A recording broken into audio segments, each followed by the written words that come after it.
Mercoledì 3 giugno, buongiorno Sicilia da Michele Cucuzza ed Emanuela Corsi. Oggi avremo ospite la Presidente di Confindustria Catania, Maria Cristina Busi, poi parleremo dei nuovi piani di sviluppo della metropolitana a Catania e ancora di un libro, Io avrò cura di te, un volume dedicato ai bambini autistici. Ma anzitutto l'attualità, una scossa di terremoto, per fortuna senza conseguenze, di magnitudo 3,6, è stata registrata ieri poco prima di mezzanotte alle 23:11 nel canale di Sicilia meridionale, ha avuto un ipocentro in profondità, quindi a 31 km, e un epicentro, cioè il luogo dove è avvenuto, è cominciato a nord-est dell'isola di Linosa. Non si segnalano, come dicevamo, per fortuna danni a persone o cose.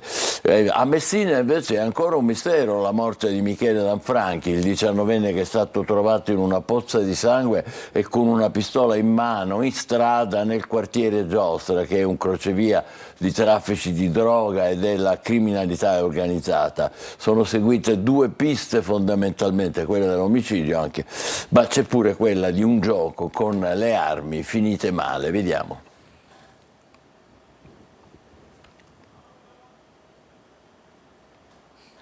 Morto a Messina con una ferita d'arma da fuoco al collo. Decisivo sarà l'esame autoptico a fare chiarezza sulle cause della morte di Michele Lanfranchi, il 19enne trovato morto a Messina con una ferita d'arma da fuoco al collo. Decisivo sarà anche l'esame balistico sull'arma ritrovata nella mano destra del giovane, per capire se si sia trattato di un omicidio, di un suicidio o di un incidente per un colpo partito accidentalmente dalla pistola. Il cadavere era riverso in una pozza di sangue sul marciapiede di via Michelangelo Rizzo, nel rione Giostra, un quartiere periferico della città tristemente noto per le scorribande di clan criminali che controllano lo spaccio degli stupefacenti e il racket delle estorsioni. Gli investigatori stanno sentendo parenti e amici del giovane per ricostruire le ultime ore del 19enne che aveva precedenti per spaccio e detenzione di droga. Michele Lanfranchi, che avrebbe compiuto 20 anni a luglio, viene descritto come un ragazzo un po' eccentrico. Alcune foto del suo profilo Facebook lo immortalano con una folta barba, un bastone in mano, una giacca elegante e camicie griffate. In questo video lo vediamo ridere e bere assieme a un gruppo di persone. Michele balla sulle note di Sinceramente assieme a due donne e un altro amico. Queste immagini sarebbero state girate poco prima della tragedia, come si evince dal post di una delle donne presenti. Non posso crederci, amore mio, poco prima eri con me. Lanfranchi, a quanto pare, durante questa serata trascorsa in compagnia degli amici, avrebbe mostrato con fare fiero e orgoglioso la pistola che aveva acquistato una decina di giorni prima. Tutti i presenti alla serata sono già stati interrogati e sottoposti alla prova dello STUB per accertare eventuali residui di arma da fuoco. Decisiva, come dicevamo, per fare chiarezza sul giallo della morte, oltre all'autopsia già disposta dalla magistratura, anche la perizia balistica e la perizia sulle impronte trovate sull'arma. Da Messina ci trasferiamo ad Agrigento, che è ancora in piena crisi idrica. Dopo la grande protesta dei cittadini di sabato si cercano rimedi per la mancanza d'acqua, compresa l'acquisizione di nuovi pozzi e il riutilizzo del vecchio dissalatore che c'è a Porto Empedocle. Ad Agrigento, il giorno dopo la partecipata manifestazione popolare contro il perdurare della grave crisi idrica, è ancora più caldo e afoso. Tanti sono al mare, le prospettive meteo non inducono alcun segnale di ottimismo, anzi tutt'altro, lo spettro dell'aggravarsi delle attuali condizioni di siccità è dietro l'angolo. L'unico rimedio possibile non è affatto a breve termine, si tratterebbe di rendere nuovamente funzionante il dissalatore di Porto Empedocle. Servono perizie, progetti, ricerca di fondi ed esecuzione opere. Impossibile solo ipotizzare l'avvio della procedura. E allora l'AICA, l'azienda idrica dei comuni agrigentini, si limita a riparare qualche falla nella rete idrica, per la quale si sono appena persi 44 milioni di euro per la ricostruzione integrale. E si pressa affinché Sicilia Acque attenui i piani di razionamento a favore della provincia di Agrigento e che la cabina di regia alla regione attui il piano di sfruttamento dei pozzi esistenti e di attivazione di nuove sorgenti. Sto cercando di fare di tutto, compresa la requisizione di pozzi. Anche capita di riceverne da qualcuno che il pozzo, mi è capitato proprio di recente, te lo dà spontaneamente scrivendo alla prefettura e noi subito l'abbiamo messo a servizio dell'AICA. la possibilità anche di trovare fonti d'acqua dove non ce lo aspettiamo, dove non lo pensiamo normalmente. Ad esempio io ho scritto a tutte le autorità regionali per valutare l'ipotesi di rendere autonoma la zona industriale, visto che lì c'è tutta l'acqua prodotta dai reflui che non è potabile ma può essere usata per gli usi industriali, liberando l'acqua del Voltano che invece potrebbe affluire ad Agrigento e alle città vicine. Nel frattempo gli agrigentini soffriranno ancora la sete nonostante la manifestazione popolare. A causa della siccità anche le campagne di un po' tutta la Sicilia sono sempre più in crisi, crescono anche le proteste degli agricoltori, in ginocchio pure gli allevatori. Ora però c'è uno spiraglio, vedremo se avrà un seguito, perché Bruxelles ha dato il via libera all'uso di fondi comunitari per fare fronte all'emergenza, quindi se arrivano i soldi forse si può fare qualcosa. Vediamo. Via libera all'uso dei fondi comunitari per gli aiuti agli agricoltori colpiti dalla crisi. Arriva da Bruxelles una decisione importante che spazza via i dubbi di tanti e mette a disposizione i fondi europei destinati ad altre attività agricole per fronteggiare l'emergenza. La Comunità Europea ha deciso di avviare le procedure definite cause di forza maggiore. In pratica non sarà necessario giustificare caso per caso il contributo o l'aiuto fornito agli agricoltori e non ci saranno procedure di infrazione per aiuti di Stato nelle aree colpite dalla crisi idrica. I Paesi membri possono stabilire che per gli agricoltori di tutta l'area colpita debba applicarsi la clausola di forza maggiore, consentendo a chi non può soddisfare tutti i requisiti europei richiesti di non vedersi imporre sanzioni e di non perdere i fondi UE. Lo chiarisce proprio la Commissione europea in una comunicazione per la semplificazione degli interventi di crisi della politica agricola di coesione, PAC, varato per rispondere alle proteste dei trattori, ma che sarà utilizzabile in tutta l'area di crisi agricola siciliana.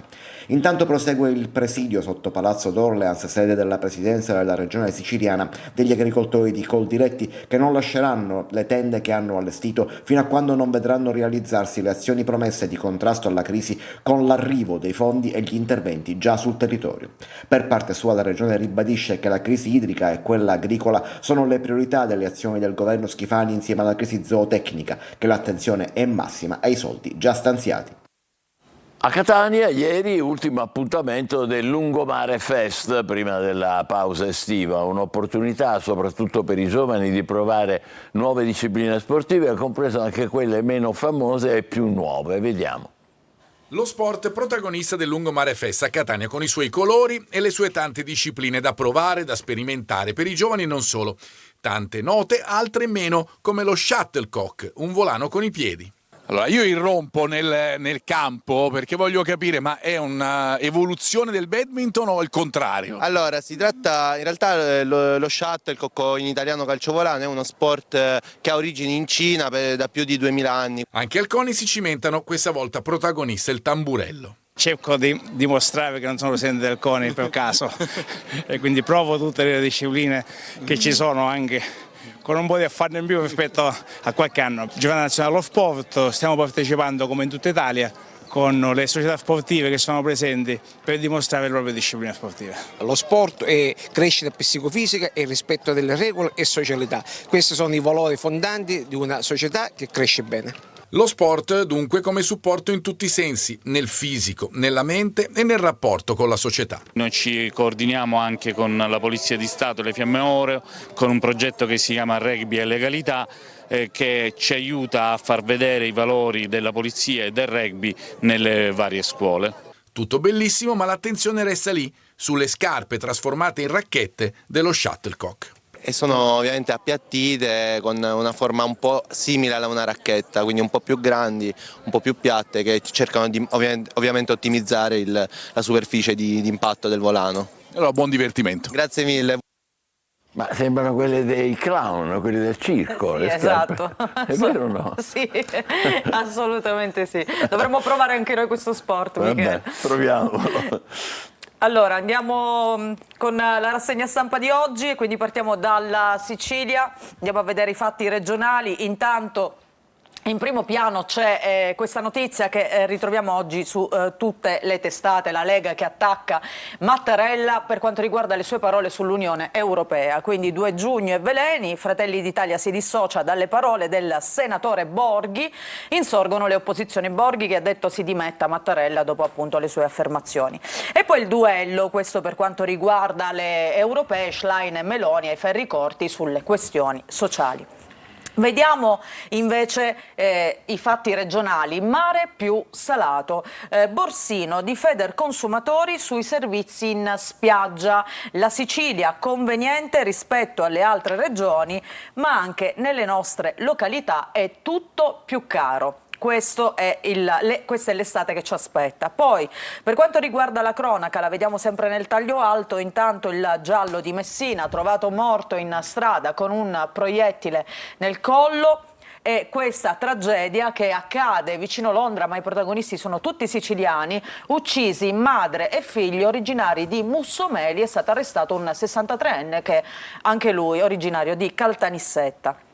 Andiamo a vedere le altre notizie. Intanto turismo religioso in crisi, viaggi e pellegrinaggi sono troppo costosi, anche qui i voli e gli alberghi. E poi altre notizie in prima pagina. Intanto Caravaggio a Catania, i suoi seguaci appunto alla conquista del capoluogo etneo, la mostra all'ex monastero di Santa Chiara. E ancora a Catania 5 generazioni racchiuse in 73 anni, la storia di 5 donne appunto che in 73 anni hanno coperto 5 generazioni. E poi questo caso incredibile a Catania, un ragazzo finisce dentro una buca profonda 10 metri, qui non è scritto ma lo andremo a vedere, e viene salvato dai pompieri. Andiamo a vedere intanto le notizie all'interno della Sicilia. Quindi trovato morto in strada con la pistola in mano e un proiettile nel collo. Giallo su Michele Lanfranchi, questo 19enne appunto di Messina, scoperto cadavere nel rione Giostra. Aveva mostrato con orgoglio l'arma ad alcuni amici, ma ancora si cerca di capire cosa sia successo realmente. E poi c'è quest'altra notizia incredibile, questo duplice omicidio vicino Londra. Un uomo è stato arrestato, le due vittime erano madre e figlio che abitavano nell'Essex e sono stati uccisi da quest'uomo di 63 anni che aveva una relazione con la donna. A Vittoria, nel Ragusano, la prende a calci davanti alla figlia, stop ad ogni contatto.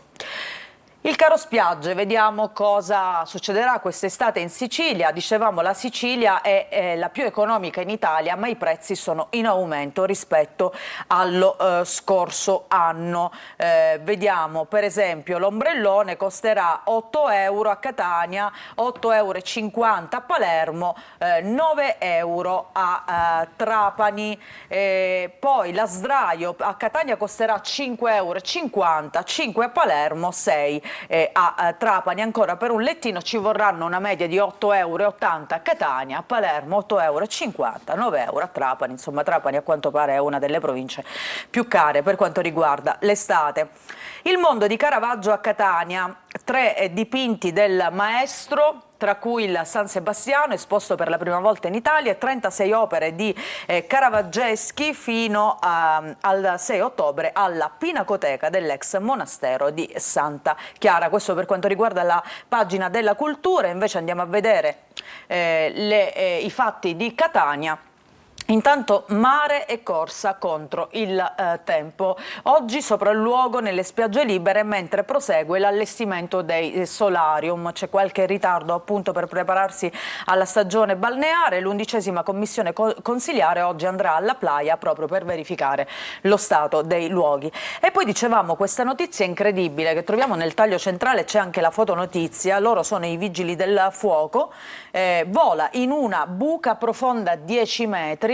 È stato salvato dai pompieri. Un giovane di 27 anni è stato salvato, dicevamo, dai vigili del fuoco dopo essere caduto nel tardo pomeriggio di ieri all'interno di uno scavo profondo 10 metri in Corso Martiri della Libertà, non distante dalla Banca d'Italia. Era in motorino?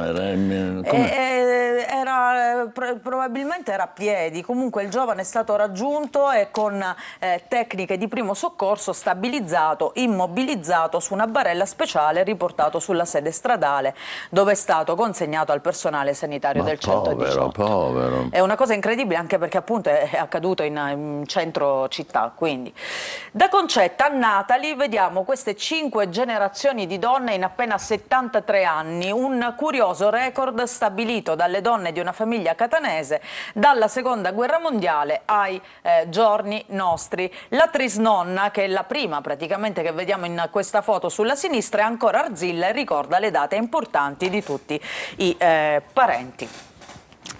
Andiamo a vedere la Gazzetta del Sud, la prima pagina. E anche qui Mattarella, il valore dell'Europa sovrana, la Lega che lo attacca, anche da Salvini stoccate, e poi prova a smorzare i toni, intanto le opposizioni insorgono. E poi il titolo in grande dedicato proprio a questo giallo, tragica fine di un 19enne. Messina, la morte di Michele Lanfranchi in una stradina tra via Palermo e viale Giostra, l'ipotesi è che sia partito un colpo di pistola accidentalmente. Altre notizie che vediamo in prima pagina arrivano dall'estero. Kiev che accusa la Cina e dice non vuole la pace. Zelensky mira al flop del summit svizzero. Nel frattempo i russi avanzano nel Donetsk e Pechino intanto minaccia Taiwan mai indipendente, pronti ad usare la forza. Per quanto riguarda invece la guerra in Medio Oriente, la trattativa con Hamas, Israele sia alla tregua, ma non prima del rilascio degli ostaggi, quindi diciamo nulla di nuovo rispetto alle posizioni di Israele.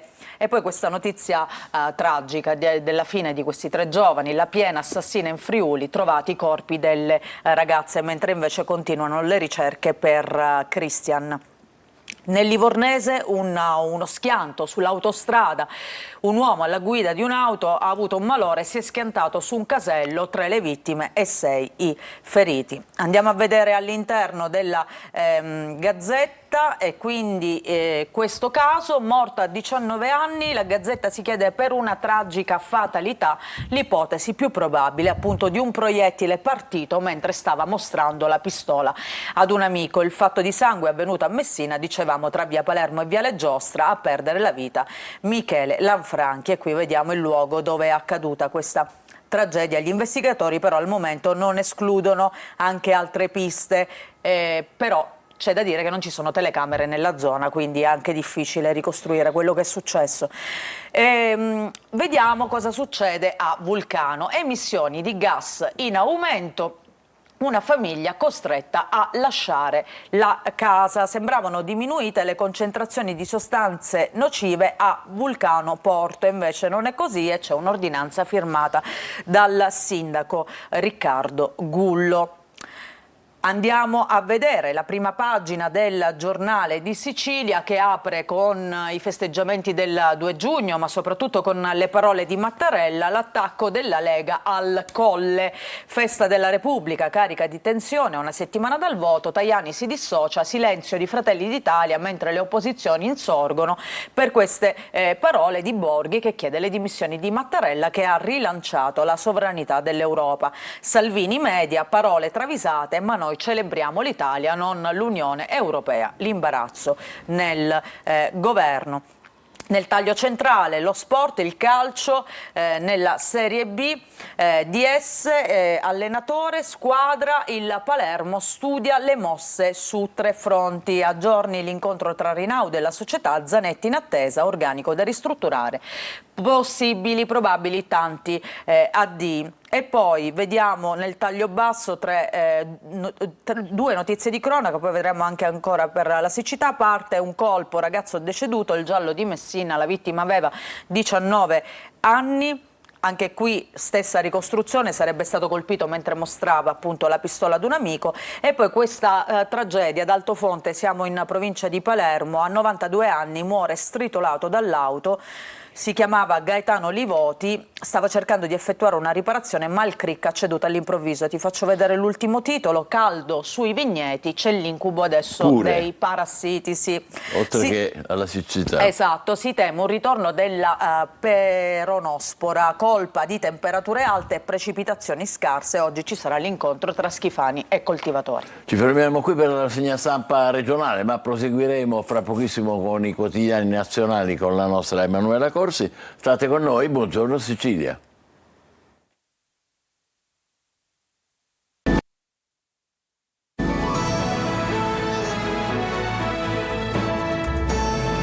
Buongiorno Sicilia, è il momento della rassegna stampa con i quotidiani nazionali con Emanuela. L'abbiamo visto già nei quotidiani regionali, insomma il caso del giorno è questo, lo vediamo anche sul Corriere della Sera. Mattarella, bufera sulla Lega. 2 giugno, tweet di Borghi e affondo di Salvini. Poi c'è la correzione, Tajani, solidali con il capo dello Stato. Il Carroccio aveva detto questo: sovranità dell'Unione Europea, il Presidente si dimetta, e il PD risponde: è inaccettabile. Il governo, vediamo la Premier che appunto chiede una marcia indietro, quindi e alla fine Meloni parla a Salvini: chiarire e spazzare il campo dalla richiesta di dimissioni che non sta in piedi, quindi interviene Meloni appunto su questa vicenda che mette in difficoltà il governo. Andiamo a vedere le altre notizie. Intanto nel taglio centrale ci sono i comandamenti del CT azzurro che sono esposti a Coverciano.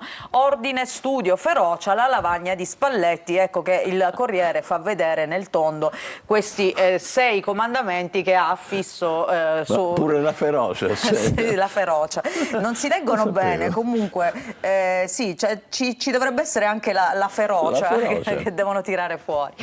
Vediamo a Udine invece questa tragedia: nessuna traccia del terzo ragazzo, è finita la speranza, trovate le 2 giovani cadute nel Natisone. E poi è stata riaperta un'indagine di una donna, la rocker di Erba, scomparsa 2 anni fa, si chiama Greta Spreafico, all'epoca aveva 53 anni, lei era arrivata a Porto Tolle per vendere una villa, da quel momento è sparita, ora si indaga per omicidio e ci sarebbe anche un indagato. Le liti con l'ex e l'eredità, e infatti cantante uccisa, l'ombra starebbe proprio nell'eredità.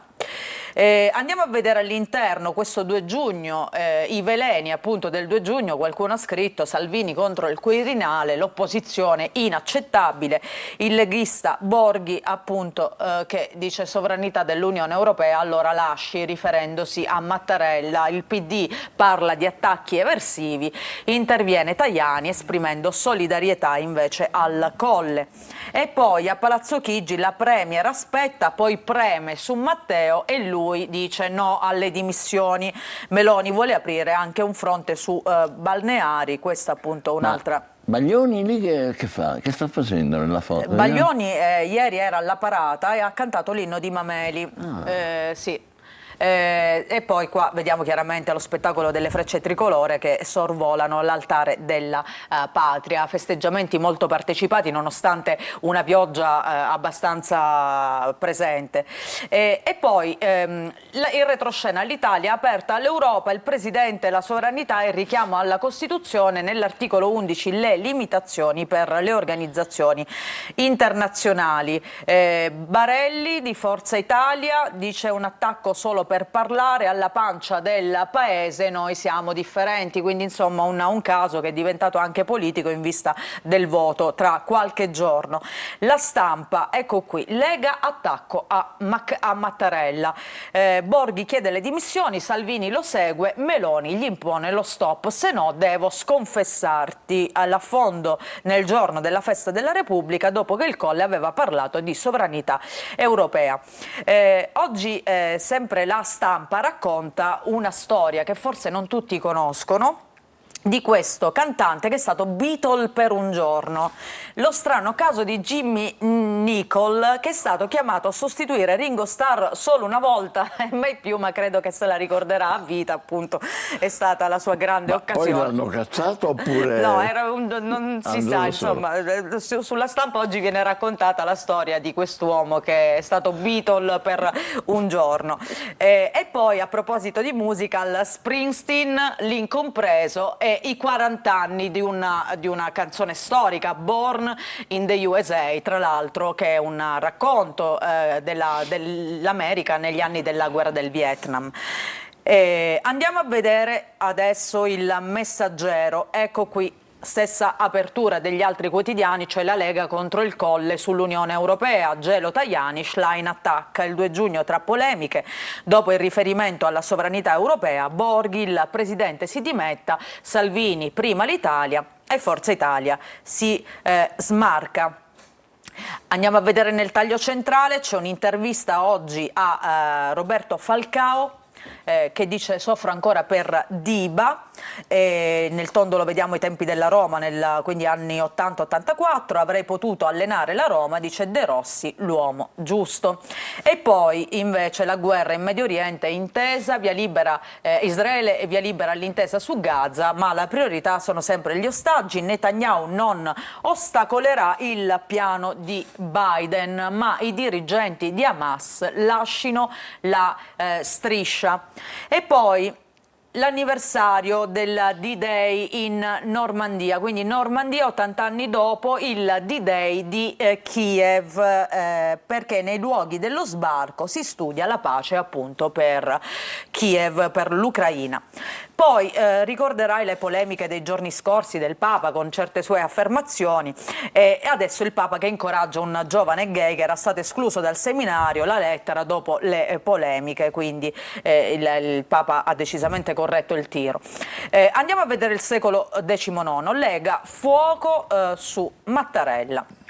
Festa del 2 giugno, il senatore del Carroccio Borghi evoca le dimissioni, Schlein e Conte parole indegne, e poi balneari offensiva del governo, tutto in questo titolo. Salvini critica le frasi del capo dello Stato sulla sovranità europea, Meloni lo frena e Tajani si dissocia. E poi sul secolo XIX vediamo anche l'inchiesta che è scoppiata nella regione Liguria. Toti rilancia, Toti ha detto non mi dimetto e sfida il PD, tradisce i suoi elettori. Il discorso preparato dal governatore per il voto di sfiducia di domani. Andiamo ancora a vedere La Nazione, Europa, la Lega attacca Mattarella. Salvini e Borghi contro il capo dello Stato, è la festa della Repubblica e non della sovranità dell'Unione Europea. Tajani si schiera in difesa del Colle, insorgono le opposizioni.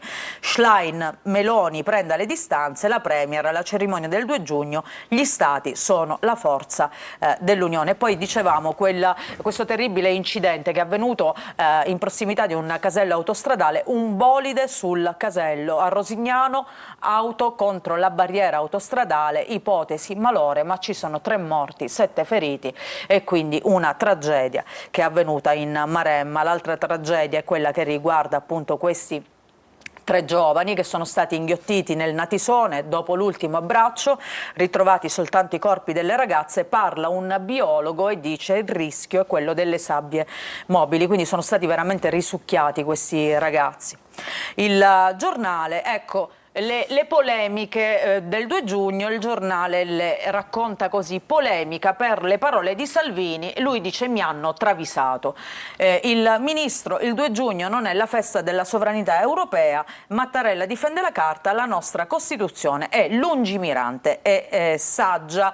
E poi il caso Toti, parla appunto il governatore, dice non mi arrendo, dai domiciliari respinge la mozione dell'opposizione, rilancia la sinistra, vuole cercare la spallata, siamo decisi a proseguire.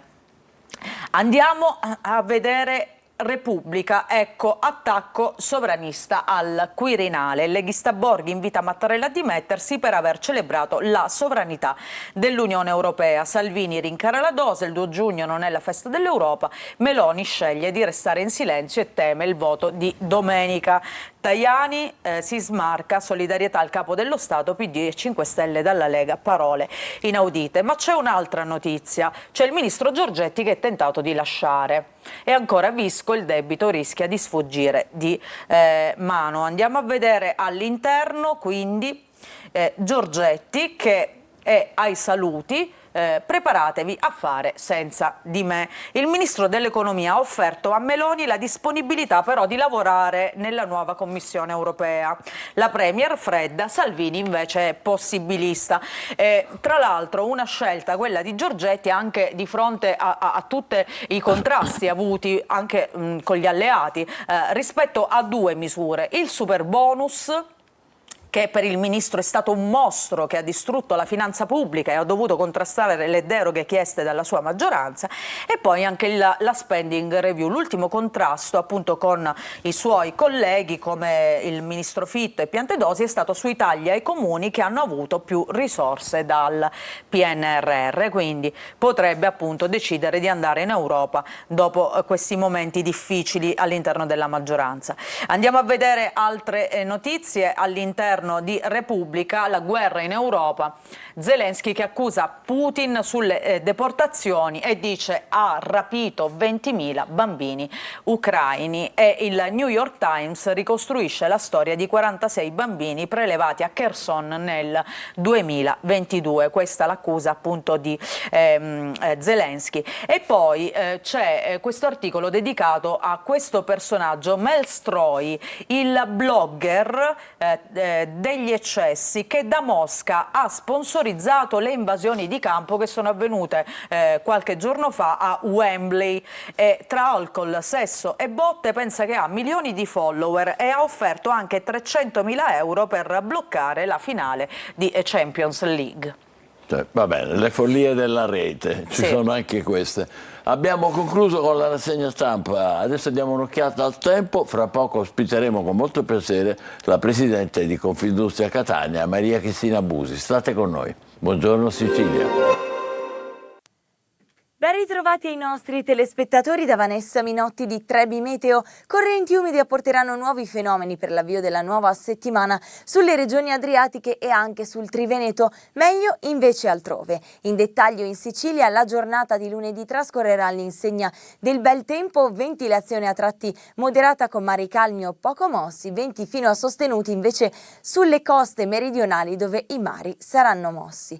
Clima praticamente estivo con anche punte di 28-30 gradi nelle ore pomeridiane. Dando un accenno anche alla situazione attesa poi per la giornata di martedì in Sicilia, contesto di assoluta stabilità atmosferica, con cieli sereni o poco velati, venti deboli a tratti moderati, con mari calmi o poco mossi, contesto climatico che ancora una volta sarà molto mite a tratti praticamente estivo con anche punte di 31 gradi. Dettagli sull'app di Trebi Meteo. Buongiorno Sicilia, è il momento dell'incontro con la nuova Presidente della Confindustria di Catania, Maria Cristina Busi. Buongiorno, benvenuta, è un grande piacere averla con noi. Buongiorno caro Cucuzza, ci rivediamo. Eccoci qua. Allora, lei è conosciutissima, Presidente della SIBEC, che produce, imbottiglia e commercializza prodotti a marchio Coca-Cola nella zona industriale di Catania. Avete stabilimenti anche in Albania. Ci ha colpito subito appena si è insediata, prima donna Presidente di Confindustria Catania, il suo tirare le orecchie per quanto riguarda il pizzo. Ha detto non si scherza su questo, è vero? Intanto felice perché dopo 98 anni una donna alla presidenza era bello lanciare un messaggio importante per la Sicilia.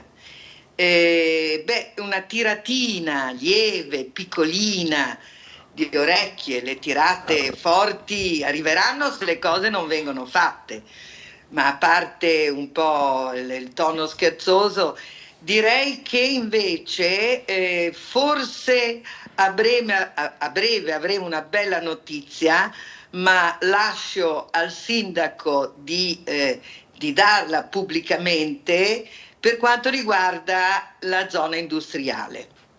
Dopo anni che Confindustria ha lottato per vedere di metterla a posto, dare sicurezza ai dipendenti, renderla accettabile specialmente a fronte dei grandi investimenti che sono arrivati e che speriamo ne arrivino altri, era ora.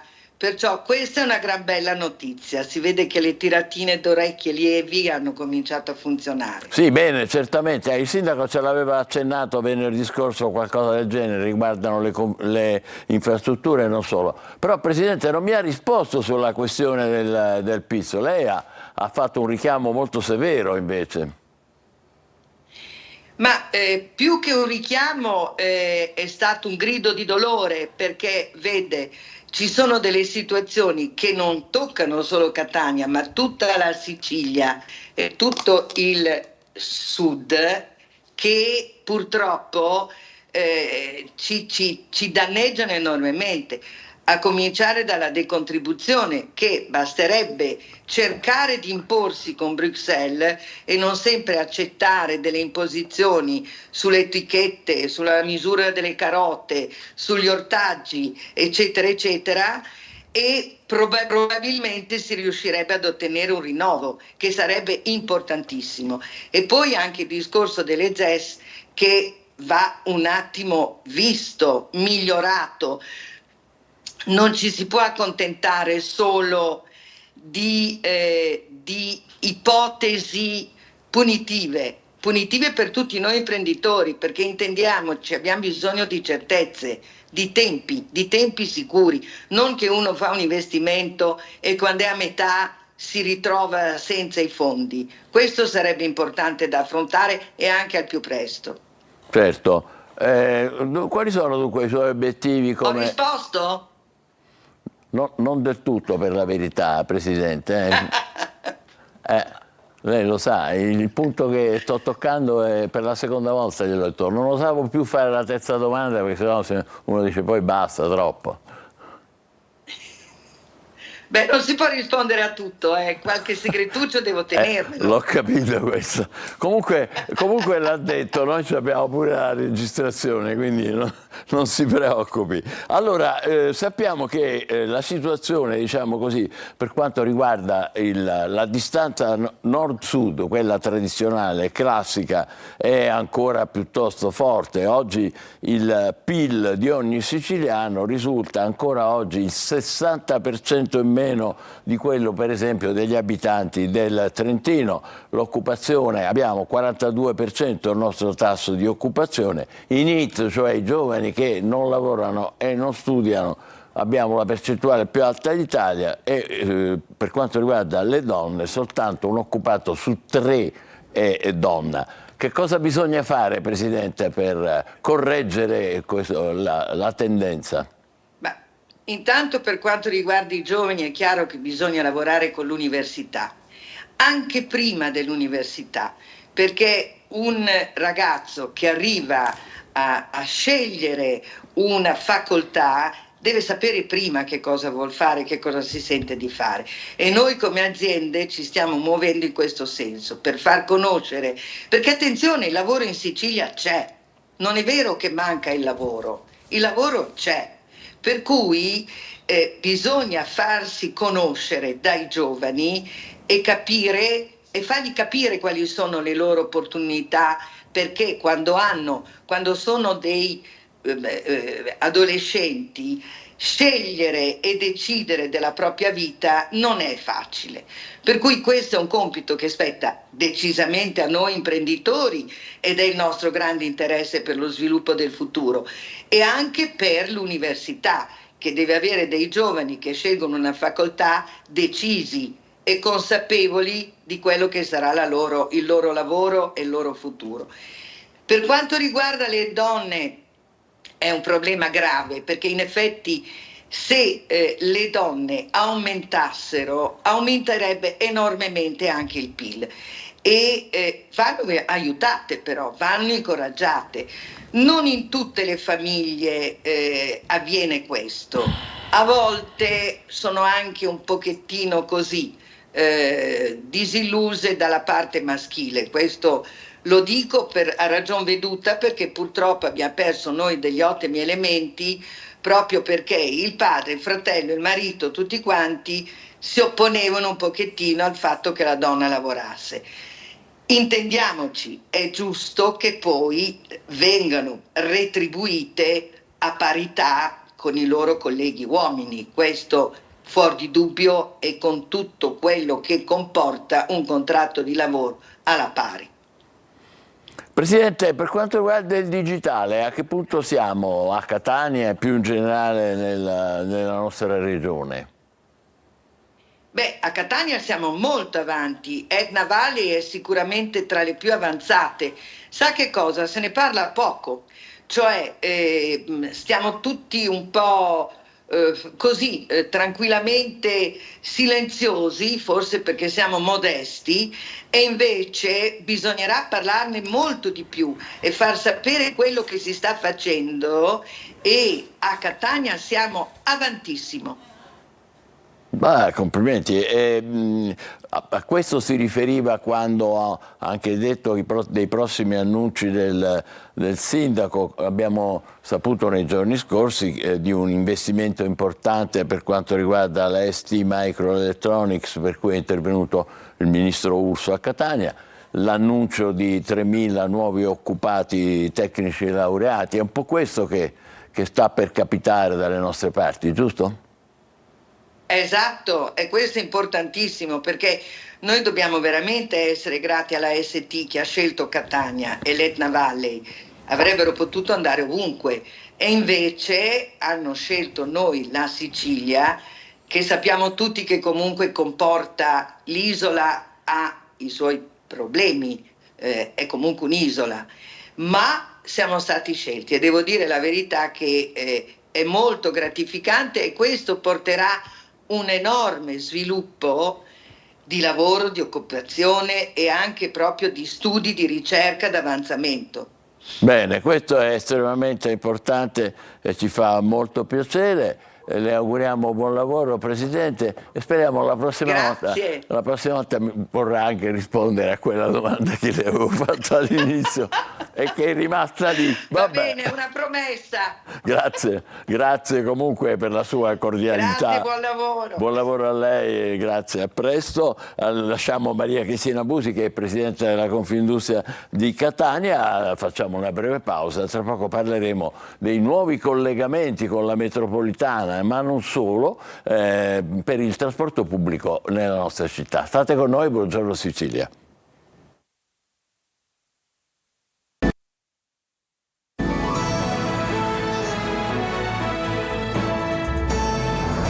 Con noi un altro ospite, Salvo Fiore, direttore generale della Ferrovia Circumetnea. Buongiorno e benvenuto. Parliamo di nuove linee della metropolitana, ma innanzitutto vorrei chiederle un chiarimento su ciò che leggo sul quotidiano La Sicilia di stamattina. Domani ci sarà un incontro della città metropolitana sul progetto per una mobilità sostenibile, rete di trasporto pubblico per collegare i comuni dell'Interland con la città di Catania. Voi sarete coinvolti naturalmente, no? Come dire.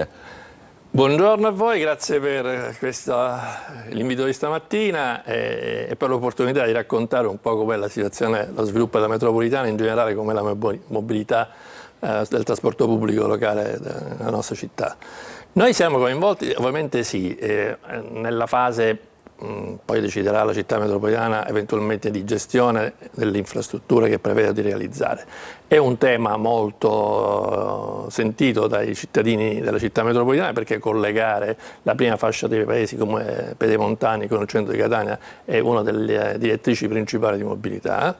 Ovviamente FCEFA si occupa di realizzazione e gestione di infrastrutture per la mobilità pubblica, poi la pianificazione e la programmazione di queste opere compete all'ente gestore del territorio e chi fa le scelte per quanto riguarda la pianificazione dei trasporti. Allora cominciamo per ordine. Innanzitutto nuovi collegamenti bus, come mai i bus?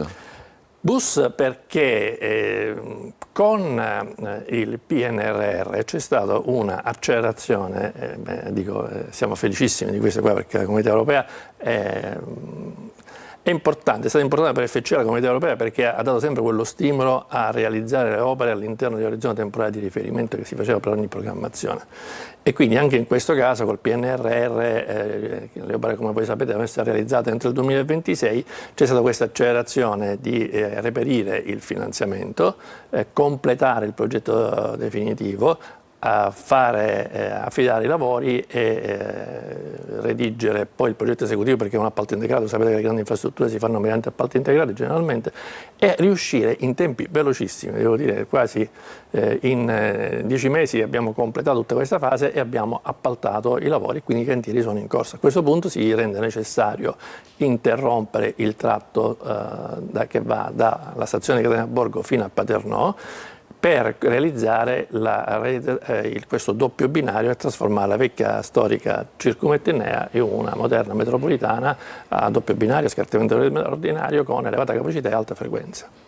1 luglio, quindi nuovi collegamenti bus fra Misterbianco, mi corregga se sbaglio, Nesima, Fontana e Montepo, giusto? Questo lo dobbiamo dire perché i nostri ascoltatori vogliono sapere questo poi, le cose pratiche, cioè a stazione c'è, non c'è l'autobus oppure c'è la linea del metro. Invece per quanto riguarda le stazioni tra Misterbianco e Paternò, parliamo di Gullotta, cioè Misterbianco, Belpasso, cioè Piano Tavola, Valcorrente, cioè il centro commerciale di Etnapolis, Giaconia, si dice così, corrispondente al territorio di Palazzolo, Belpasso, e poi Ardizzone Paternò. Quando tutto questo?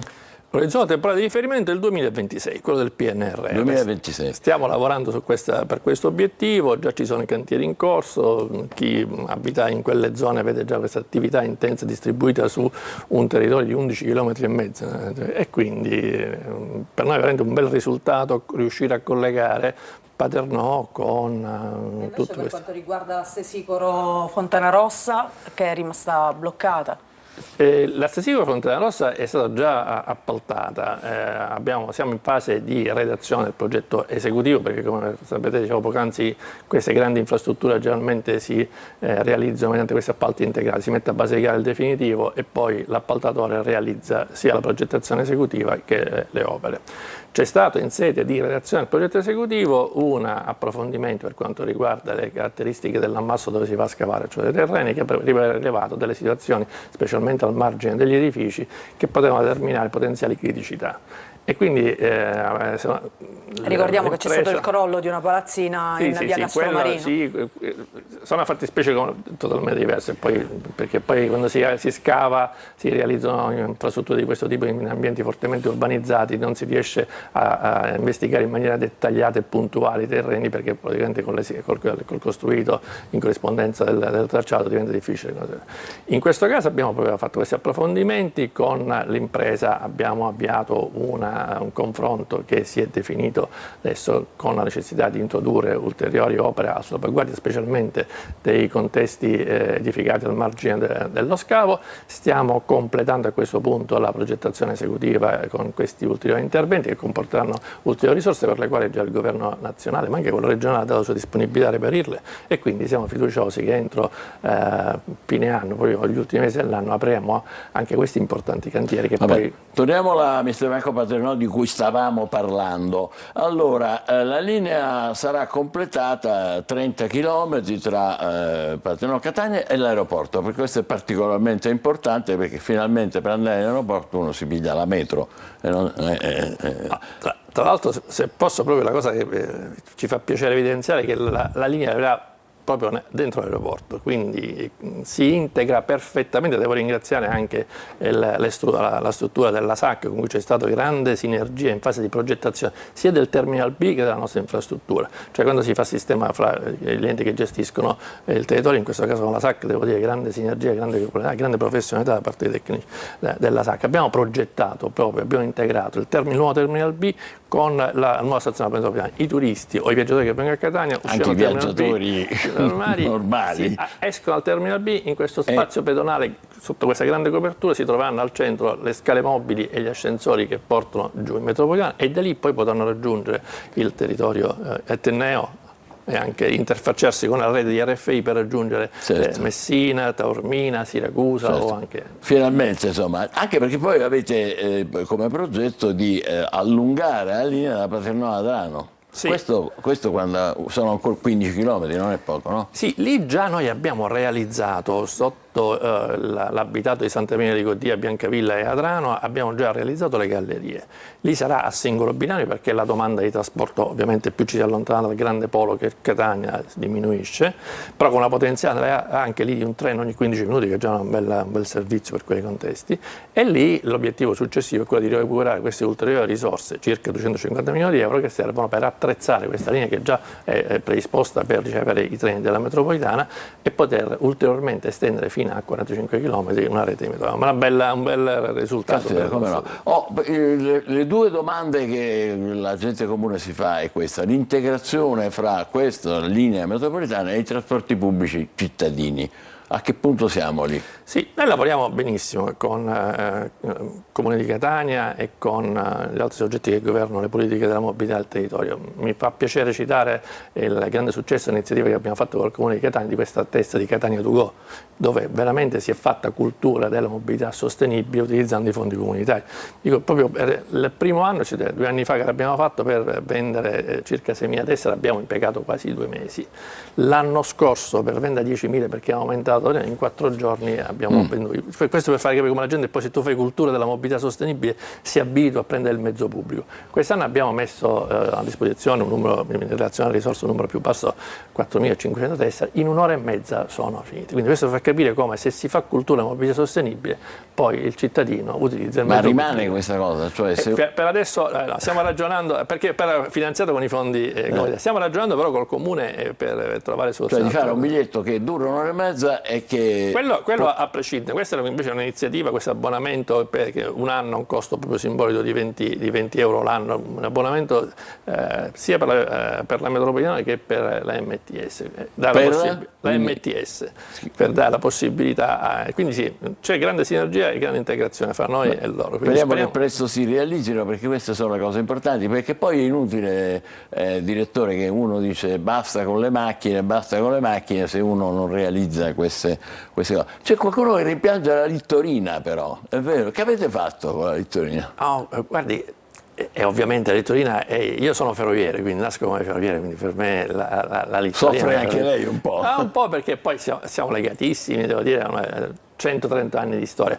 Però la storia, bisogna lasciare spazio all'infrastruttura che sia moderna, adeguata alla domanda, se vogliamo realmente, perché poi la Littorina resta, non è che va via, specialmente... Non la chiudete dal 15 giugno? Da qua a Paternò la chiudiamo, però da Paternò a Randazzo, da Randazzo a Riposto, in ambiti paesaggistici veramente bellissimi, unici, continuerà a funzionare. Ovviamente qual è poi l'obiettivo? Che da qua fino a Paternò, tra l'altro poi da Piano Tavola fino a Paternò siamo sempre in superficie con lo stesso tracciato, quindi il paesaggio è lo stesso, però diamo spazio a un sistema moderno di trasporto rapido di massa a elevata frequenza e alta capacità, che sia competitivo col mezzo pubblico, perché per poter evitare che le macchine entrino nei centri urbani dobbiamo dare un'alternativa che sia migliore rispetto all'uso del mezzo privato. Se non c'è l'alternativa, la gente continuerà ad arrivare col mezzo privato. La Littorina è anche un'immagine, diciamo che così, resta comunque, in quei contesti per noi è rigorosamente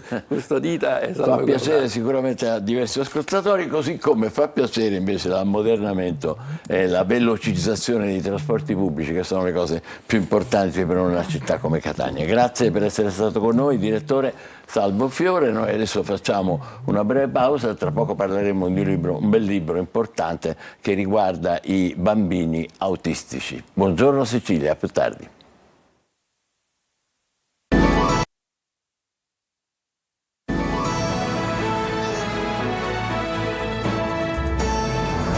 Avrò cura di te, questo bel libro edito da Cartago, l'autore è Francesco D'Amore, osteopata e fisioterapista, e l'editore è Giuseppe Pennisi, appunto, per Cartago. È un lavoro sui bambini autistici, vero? Sì, sì.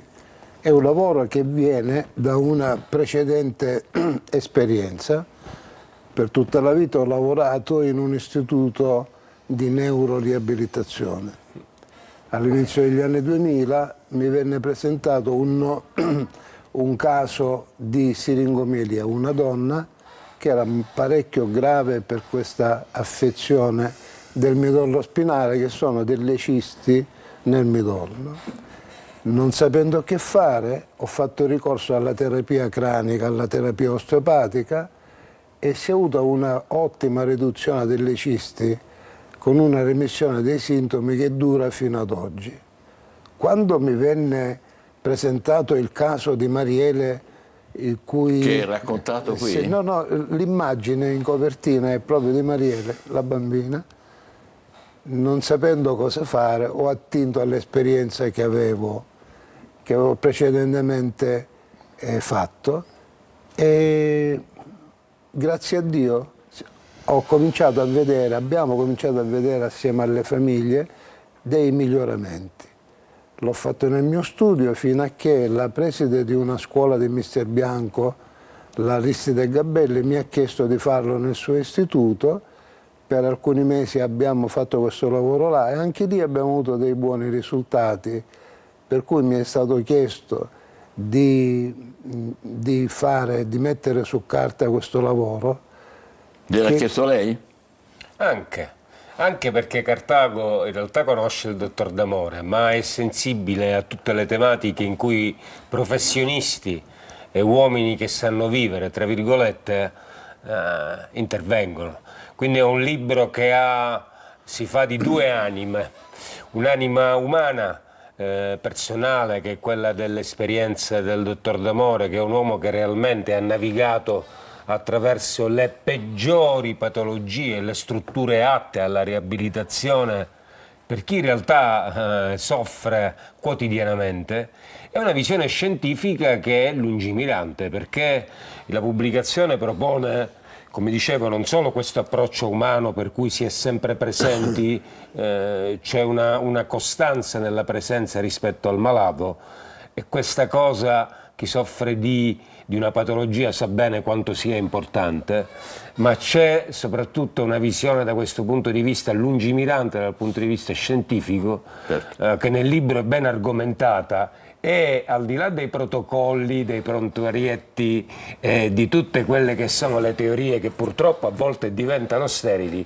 il dottor D'Amore ha potuto appurare che su uno sfortunato, tra virgolette, gruppo di pazienti, un determinato tipo di attività terapeutica ha una grossa incidenza, tanto che a persone a cui è stato tra virgolette detto che era impossibile fare certe cose, e invece è stato possibile partecipare attivamente alla vita. Noi abbiamo, insieme alla mia socia, la dottoressa Margherita Guglielmino, presenziato a un evento a Mister Bianco da poco, e di lì abbiamo visto proprio dei bambini in festa che potevano fare molto di più di quanto gli era stato pronosticato.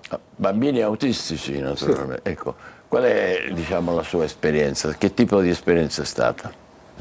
Ma la questione è questa. Ci sono una miriade di tentativi di intervento che danno risultati, non li danno. I casi che mi sono stati proposti all'inizio erano gravissimi, per cui ho avuto la necessità di attingere, di aprire il cassetto degli attrezzi della mia professione per cercare quello più idoneo secondo me. E quindi, siccome il principio dell'osteopatia è semplice, se la scatola funziona male, quello che c'è dentro funziona male, ho cercato di ripristinare la giusta attività articolare della scatola cranica per incidere sulla chimica, E quindi ho fatto questo, non mi aspettavo i risultati avuti sinceramente. Dove è intervenuto lei? A Catania con gruppi di bambini? Nel mio studio, ma soprattutto poi all'Istituto Gabelli, dove essendo la scuola è l'ente pubblico, le maestre sono state gli ufficiali i testimoni di questa attività, hanno potuto valutare prima e dopo, quindi insomma è stata una bella esperienza soprattutto per le famiglie, per i bambini. Ma è vero che è difficile comunque riconoscere i sintomi dell'autismo? Sì, perché è una sindrome, non è una malattia e quindi a questo corrisponde questo. È una sindrome che poi porta a diversi gradi di gravità. È una sindrome complessa, le cui cause non sono tuttora conosciute. L'unica strada percorribile è quella di rimboccarsi le maniche, aguzzare il cervello e cercare di porre rimedio a una realtà che è molto dolorosa. Abbiamo una percentuale di un bambino su 77 nella fascia di età compresa fra i 7 e i 9 anni, e i disturbi cui lei faceva cenno sono comportamenti ripetitivi, difficoltà ad avere relazioni sociali, a parlare in modo anomalo, a non parlare affatto. Lei sorrideva poco fa mentre il dottor D'Amore parlava, perché? Io sorrido un po' d'amarezza, tra virgolette, perché Cartago si è trovata di fronte a varie casistiche di questo tipo. Noi abbiamo pubblicato per molti anni avventure di questo tipo. Quindi sorrido di un'amarezza consapevole perché abbiamo assistito a molte storie, ma certamente questa è la prima volta in cui ci siamo trovati di fronte a un uomo che ha, chissà perché, per sorte sua ha trovato una leggerezza nel dare che è particolare. Il dottor D'Amore rappresenta, adesso poi i neurologi, coloro che sono esperti, io faccio l'editore, io pubblico libri, cerco di veicolare cultura e messaggi di vita, quindi gli esperti sicuramente discuteranno di questo è un testo che è distribuito a livello nazionale, verrà presentato sull'intero territorio nazionale e sicuramente anche oltre. Ma oltre al discorso scientifico c'è un discorso umano verso cui ci siamo trovati di fronte che è importante, perché in realtà, per come mi è stato insegnato, e io ripenso sempre, la guarigione arriva da un trinomio che è fondamentale, che è dato da fede, scienza e una grande volontà umana. E in questo caso, in questa pubblicazione, io ritrovo questo trinomio. Ecco perché sorrido, dottor Cucuzza. Fede e scienza è una grande volontà. È questo che la caratterizza, dottore? Spero sia questo, io non lo so. Penso di essere fortunato. Fortunato? Sì, perché a volte così mi viene in testa. Comunque io non sono qua per narcisismo, per la voglia di apparire. Siamo qui per parlare. Ma io so che il mio lavoro, che ho cominciato quando avevo appena finito il militare, quando cominciai all'AIAS, e dopo tanti anni, alla mia età, posso dire che il mio lavoro è l'applicazione pratica dell'amore. Cioè, se tu non vuoi il bene del tuo paziente, se non gli vuoi bene, come fai ad aiutarlo? E quindi ogni giorno sperimento questa sensazione, questa condizione, che mi fa stare bene, tra l'altro. Non c'è dubbio, si vede. Altri progetti che avete insieme in comune? Allora, pubblicheremo assolutamente a parte che ci saranno altri libri del dottor D'Amore, ma questo libro viene in questo momento in viaggio per Firenze, dove sta il nostro distributore, quindi andrà sui principali pannelli. Presenteremo ancora. Vi è da parte di Cartago una bellissima sintonia con l'associazione Le Ali di Ele, quindi cercheremo di muoverci sia dal punto di vista privato che dal punto di vista pubblico. E poi, come detto, noi abbiamo cercato di inserire il seme all'interno anche della comunità scientifica. Sicuramente non ci fermeremo, sono pronte molte cartoline da inviare ai più grossi professionisti che si occupano del problema. Prego. Io sono il presidente dell'Associazione Leali di Ele, che è nata proprio perché è cominciato questo lavoro. Mi fu chiesto di dare una mano a fare per queste famiglie un dopo di noi e noi abbiamo creato un'associazione. Ultimamente Come si abbiamo chiama l'associazione? Le Ali di Ele. Le Ali di Ele. Sì, l'associazione sta facendo un'attività promozionale importante perché si esibiscono le mamme, i bambini insieme, sono deliziosi. Ma quello che più vogliamo fare è realizzare questo dopo di noi, che non deve essere dopo, quando muoio mio figlio andrà in un posto, ma con noi adesso e in questo momento. Purtroppo la politica, e ho finito, non ci ha aiutato. Bene, speriamo che invece vi possa aiutare, vi ringraziamo e vi facciamo i complimenti per questa impresa. Avrò cura di te, edito da Cartago, realizzato dal dottor Francesco D'Amore, osteopata e fisioterapista, e edito da Giuseppe Pennisi, che è l'editore di Cartago. Grazie e complimenti, noi adesso ci fermiamo, c'è l'Almanacco, state con noi, buongiorno Sicilia.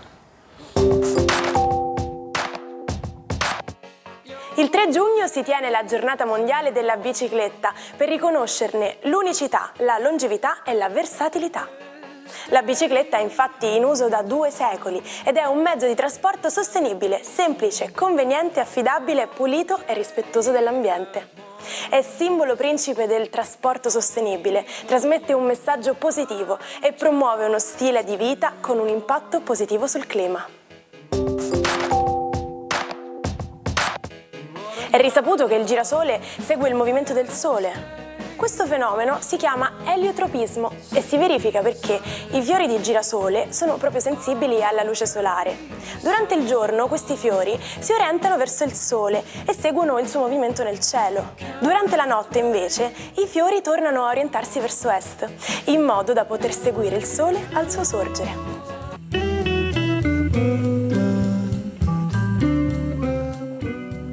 Eccoci di nuovo insieme in diretta, diamo un'occhiata alle stelle, il momento di Marco Amato e della sua tazzina di caffè, vediamo che tipo è oggi. Buongiorno Sicilia, questa buongiorno è una pentola, Michele, buongiorno Emanuela. Oggi un design anni 80, tutte in acciaio con un'ottima ritenzione termica, design italiano che, come ribadisco sempre, è un capolavoro. Siamo sempre più bravi gli italiani in certe cose. Gli italiani del resto, come dice Madonna, lo fanno meglio. Giusto. Che ci racconti oggi?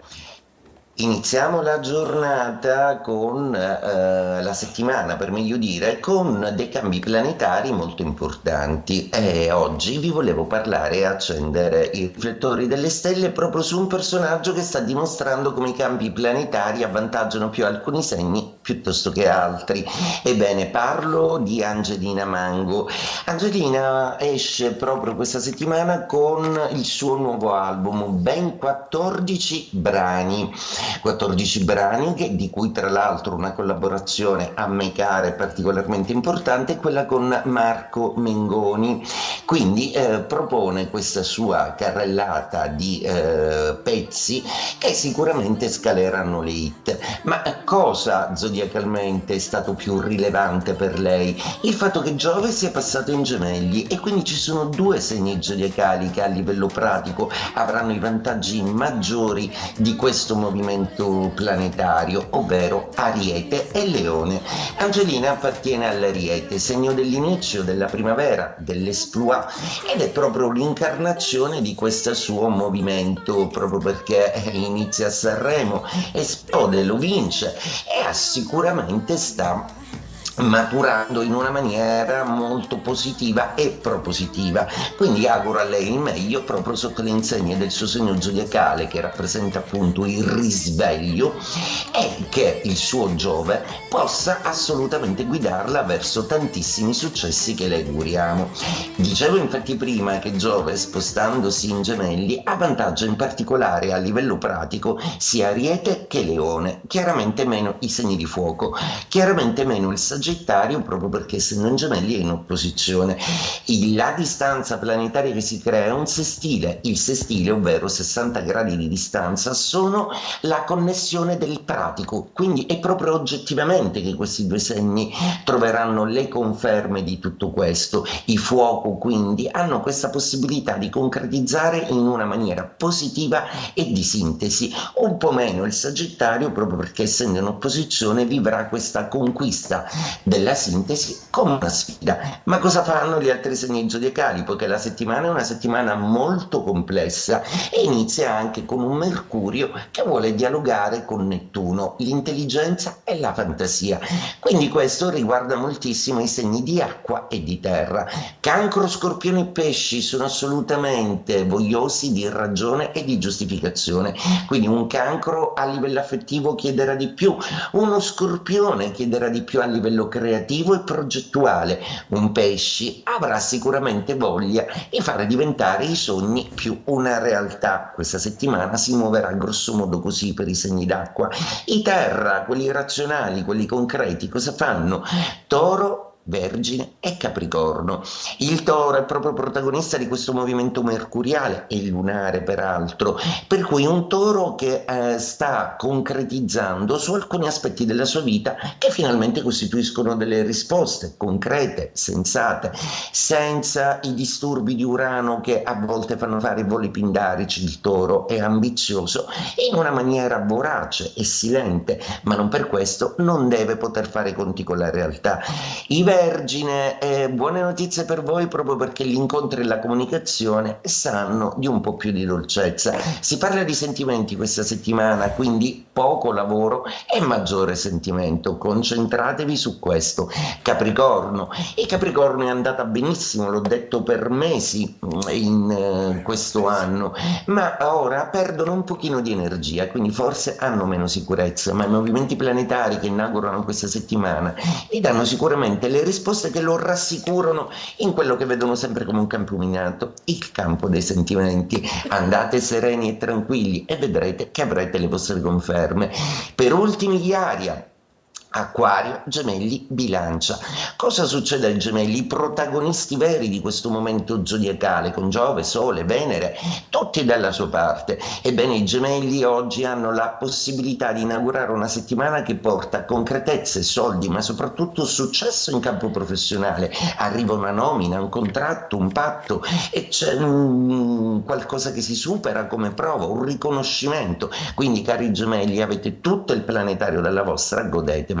Altro segno che in seconda posizione gode di tutti i vantaggi del passaggio in Gemelli è proprio la Bilancia, una Bilancia che trova le soluzioni al lavoro, nell'economia, ma soprattutto che chiarisce con gli ex o gli amori del passato, le ex amicizie, tutta una serie di dinamiche molto ma molto importanti. Acquario, l'originale dello zodiaco, cosa fa oggi? Oggi, proprio perché Giove e Plutone dialogano meglio, i dubbi per l'Acquario si dipanano e diventa un po' più sicuro, diventa più centrato sulle scelte da fare, creativo in senso assoluto, ma oggi con qualcosa di più. Una conferma d'amore per l'Acquario oggi sarà proprio il toccasana. E detto questo, con la mia tazzina di design d'acciaio, vi auguro una stupenda settimana. Buongiorno Sicilia. Grazie a te, buon caffè, buona settimana. Emanuele, abbiamo ancora il tempo per un'occhiatina ai giornali. Il Corriere della Sera oggi riporta questa notizia. Qui vediamo Angelina Jolie con i 6 figli, alcuni avuti, altri adottati con Brad Pitt. Il titolo è questo: Noi mai più Pitt, la rivolta dei 6 figli. A fare cosa? A rinnegare il cognome del padre. L'ultima è Shiloh, con pratica in tribunale perché è diventata maggiorenne, perché raccontano a casa botte e alcol. Niente meno. Quindi questo sarebbe il vero volto di uno degli attori più amati di Hollywood, e a Jolie appunto la custodia di questi 6 figli. Mamma mia, mamma mia. Facciamo un salto nel tempo, dai. Il 3 giugno del 1769 James Cook si dedica all'esplorazione del Pacifico Pacifico del Sud, arriva in Nuova Zelanda e in Australia, dove a spese della nave scopre l'esistenza della barriera corallina. Il 3 giugno 1946 a Parigi sfila il primo bikini presentato da Louis Réard. Il nome deriva dall'effetto dirompente che avrebbe dovuto avere sui costumi come quello della prima bomba atomica fatta esplodere appunto nell'omonimo atollo. In realtà è capo vecchio, il due pezzi era già noto e usato nell'antichità dai greci e dai romani. Come si vede nei mosaici di Piazza Armerina, sì. Per esempio. E il 3 giugno 1963 muore dopo 5 anni di pontificato Papa Giovanni XXIII, eletto il 28 ottobre 1958. Contrariamente a Pio XII, di origini nobili, Papa Roncalli proveniva da una famiglia contadina. Ebbe tratti di profondità umana, specie nei rapporti con i bambini e con i carcerati. Questo genere di comportamenti gli valse il soprannome di Papa Buono. Andiamo nel 68, 3 giugno del 68, ma non per parlare del movimento del 68, ma di questa Valérie Solanas che ha sparato a Andy Warhol e al suo compagno Mario Amaya. Sono sopravvissuti entrambi, come sapete, ma Warhol ha riportato gravi ferite e si è salvato dopo diversi interventi, e lei dice di aver sparato perché Warhol aveva troppo controllo sulla sua vita. Lei infatti lavorava per la Factory, lo studio dell'artista un po' sui generis. Il 3 giugno del 98, a poco più di mezz'ora dalla messa online del sito, questo qua, ibs.it, un acquirente di Fremont in California ha acquistato con la carta di credito una copia della concessione del telefono di Andrea Camilleri, realizzando così il primo acquisto online con la carta su un e-commerce italiano. E questo lo leggi tu? Dovevi leggere tu. Non importa, tiriamo i dadi. Leggilo tu questo qua. Il 3 giugno 1967 Fausto Leali è il primo in classifica con A Chi. Il brano aprì le porte alla carriera del cantante bresciano, si aggiudicò la prima posizione nella classifica italiana, posizione che mantenne per ben 4 settimane, conquistando così 4 dischi d'oro per aver venduto oltre 4 milioni di copie nel mondo. Alla fine dell'anno risultò il 45 giri più venduto dello stivale, e con questa canzone Leali si classificò primo anche alla Mostra Internazionale di Musica Leggera di Venezia nel 1967. Il pezzo venne poi ripreso da altri artisti come Dalida, Mina e Francesco De Gregori. Vi lasciamo quindi con A Chi, appuntamento a Buongiorno Sicilia per domani, grazie e buona giornata. Fausto Leali, A Chi, a voi.